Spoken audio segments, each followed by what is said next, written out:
Hello বন্ধুরা, আবার একটা নতুন ভিডিও নিয়ে চলে এসেছি তোমাদের সামনে। ঝটপট দেখে নাও কী বানিয়েছে জানো। এটা কাঁচা আমের সময়, তাহলে এটা কি বলো তো, এটা জেলি। তাহলে বাজার থেকে কিনে খাবো কেন এখন?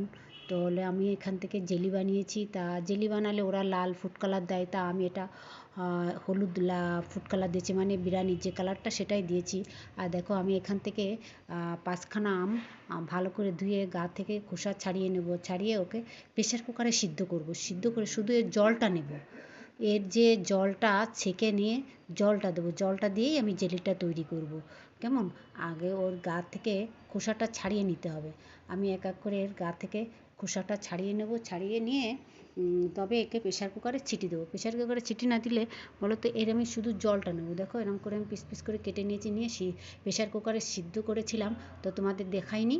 তো সিদ্ধ করে দেখো এর গা থেকে এর শুধু জলটা নিয়ে সেই প্রেশার কুকারে আমি ছিটি দিয়েছিলাম। তো এই যে এখন ওর গা থেকে সব জলটা নিয়ে নিচ্ছি। সব রেখে দিয়েছিলাম একটার মধ্যে, উপরে কি দেখো ভিতরে সব জলটা পড়ে গেছে। এই জলটাই আমি নেব। কেমন? এই জলটা দিয়েই জেলিটা তৈরি হবে। তো এইভাবে জেলি বানিয়ে নিজেরা একদম কোনো এর মধ্যে কোনো বাজে কিচ্ছু দেওয়া নেই। দেখো দোকান থেকে কিনে ওরা অনেক কিছুই দেয়, তো তার থেকে নিজেরা এই আমের সময় এটা যদি আমরা বানিয়ে খাই তাহলে খুব ভালো হয় না? বাচ্চাদের পক্ষে খুবই ভালো। আমার ছেলে খুবই ভালো খায় এটা পাউরুটির সাথে। ওর ভালো লাগে। আর আমি অতটা মিষ্টি দেবো না, আমি একটু টক মিষ্টি করব। যাতে অত টক মিষ্টি না ভালো লাগে না খেতে। তো আমি একটু টক মিষ্টি করব। তার জন্য আমি যেটা, আর আমি এখান থেকে এই 4টে আমের জন্য আমি কতটুকু চিনি নিয়েছি জানো তো? 500 গ্রাম চিনি নিয়েছি। এটা কাপ মেপে দিতে হবে। আমার এটা 4 কাপ আমের জল হয়েছিল, আর সেজন্য 4 কাপই তোমাকে চিনি দিতে হবে। যে পরিমাণ এই রসটা হবে সেই পরিমাণই চিনি দিতে হবে, না হলে কিন্তু একটু বেশি টক হয়ে যাবে। তা আমি একটু কম দিয়েছিলাম, কারণ আমি একটু টক মিষ্টি করব, তো তার জন্য আমি একটু কম দিয়েছিলাম, জানো তো। তো এইভাবে এই রসটা দিয়ে এবার জাল শুরু করতে হবে। তার জাল দিতে দিতে তবেই এই জেলিটা হবে। কিন্তু জেলিটা, এই জালটা, এই ফুড কালারটা আমি দিয়ে দিয়েছি, এটা বিরিয়ানির যে কালারটা ওর সাথে দিয়েছি, যাতে হলুদ হলুদ কালার হয়। অনেকে সবুজ দেয়, সবুজটা তো একদম এই যে রঙের যে কালার ওটা আমি দেবো না। সবুজ দিলে দেখতে ভালো দেখায়, এই যা লাল দিলেও দেখতে ভালো দেখায়। তা আমি একটু হলুদ দিয়ে দিলাম। আমার কাছে ছিল না অবশ্যই, তো আমার কাছে বিরিয়ানির রঙটা ছিল, সেটাই আমি ঘরে যত বিরিয়ানি রান্না হয় সেই কালারটা ছিল, ওটা দিয়েই আমি কাজটা সেরে নিয়েছি। কেমন? দেখতে কিন্তু খারাপ লাগছে না, আর খেতেও কিন্তু খারাপ না। বুঝতে পেরেছো?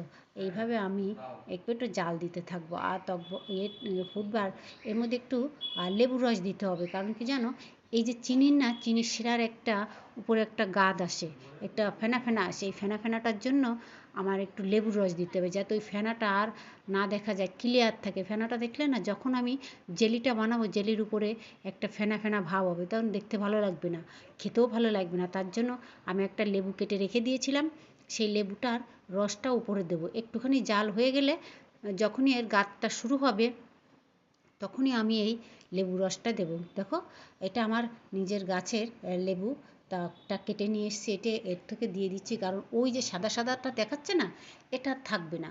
ওই সাদা সাদাটা থাকবে না, তার জন্য আমার লেবুর রসটা। আর এতে একটা খুব একটা সুন্দর একটা গন্ধও বেরোয়, দারুণ একটা গন্ধ। আস্তে আস্তে এটা জাল দিতে দিতে ওর কিচ্ছুটাই থাকবে না, এর সবটাই মিলিয়ে যাবে। কেমন? ওটা মিলিয়ে যাবে, একদম শুধু জেলিটা থাকবে। এরকম একটু পাতলা পাতলা থাকতেই কিন্তু ওটা নামাতে হবে। নামিয়ে তুমি যে কাচের ঝাড়টায় রাখবে, রেখে ওকে ঠান্ডা করে ফ্রিজে রেখে দেবে। ফ্রিজে রেখে দিলে ওটা জমে যাবে। আর এমনি ওটা জমেই যাচ্ছে। হ্যাঁ, তা বেশি কিন্তু একদম মানে জাল দিতে দিতে আঠা আঠা করবে না, তাহলে কিন্তু জেলি হবে না, আঠা হবে। জালটা দিতে হবে যাতে রসটা একটু পাতলা পাতলা থাকে। আমি তোমাদের দেখাবো। দেখো আমি একটা বোতলে ভরেও নিয়েছি, ভরে দিয়েছি।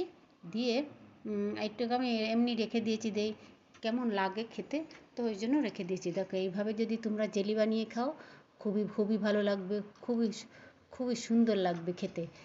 আমি এরকম 2টো বোতলে ভরে রেখেছি। আর দেখো ফাইনালি আমি ফ্রিজ থেকে বের করেছি একটা বোতল। তো দেখো আমি খুলে কেটে তোমাদের দেখাচ্ছি কেমন জমেছে। আর তো তোমরা না খেলে বুঝতে পারবে না যে জেলিটা কেমন হয়েছে। আর এরকম খুলে তোমাদের দেখাচ্ছি, দেখো কেমন জমেছে। একটু জাস্ট দেখো। আর আমি পাউরুটি নিয়ে এসেছি, তো ছেলে বসে আছে পাশে, যে বলছে মা আমাকে একটু দাও না, আমি একটু খাই। তো ওকে একটা পাউরুটিতে মাখিয়ে দেবো, তো ও সেটা খাবে। বলে বসে আছে আমার পাশে। আমি যখন এই ভিডিওটা করছি তো ও পাশে বসেছিল যে মা আমি একটু খাবো, তুমি আমাকে একটু দাও। তো ওই পাউরুটি নিয়ে এসেছিলাম, দেখো পাউরুটিটা দিয়ে, আর দেখো কত সুন্দর জমে একদম, ওহ সেই যে খাবে দারুণ দারুণ। সকালে এটা পাউরুটির সাথে খেতে তো অসাধারণ, আর আমি টক মিষ্টি বানিয়েছি না, তো খেতে অসাধারণ হয়েছে একদম। খেয়ে দেখবে বন্ধুরা এরম নিজেরা বানিয়ে, ভালো লাগবে। আমার ভিডিওটা যদি ভালো লাগে তাহলে লাইক কমেন্ট করে শেয়ার করে পাশে থেকো। সবাই ভালো থেকো, সুস্থ থেকো, টাটা বাই বাই। আমার ভিডিওটা কেমন লাগলো কমেন্টে বলে যেও।